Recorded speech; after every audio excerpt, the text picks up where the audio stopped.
Financials, meantime, kick off another earnings season. J.P. Morgan, Wells Fargo, Citi, BlackRock, and Goldman all out with earnings today. Overall reporting strong results. Here to break it all down, RBC Capital Markets analyst Gerard Cassidy. Gerard, it's like Christmas in January. Overall reflections on the batch of prints so far? Carl, you said it very well. It feels like Christmas in January, and you're right. The numbers were quite good for the banks that reported this morning.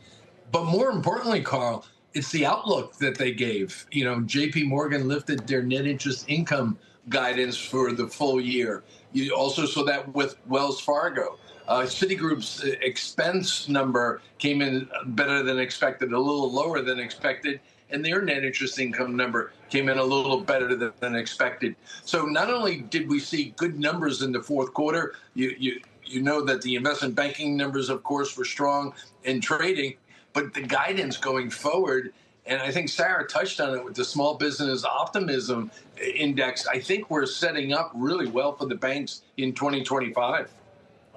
Are you getting the sense on some of these names that on tangible book they're getting expensive? Yeah, Carl, that's fair, particularly with J.P. Morgan Chase. But for the group as a whole, when you look back to the historical trading ranges for valuation, and I say, you know, post-financial crisis, because the world has changed since the financial crisis for the banks. And so when you look at the January 2018 cyclical highs, the top 20 banks traded on average at 1.6 times book, 2.2 times tangible, and today they're about 1.4 times book and 1.7 times tangible. So there's still a little further room on the upside. But a few of the names, notably J.P. Morgan, they are rich on price to tangible book. Is that the reason, then, that JPM is not performing as well as the others who reported earnings this morning?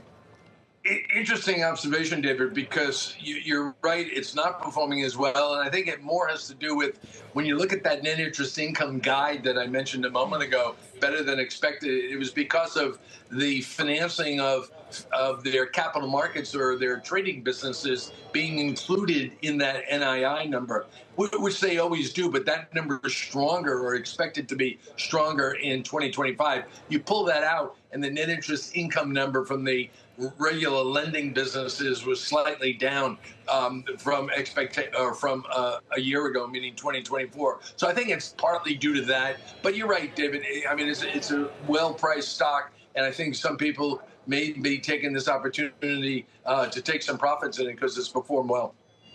What about Citigroup? It's on the other side, best performer of the day, 6.6% higher. I mean, Jane Fraser needed this, right, after last quarter and some of the concerns about the regulatory hit. What kind of signs of improvement are we seeing from her turnaround plan?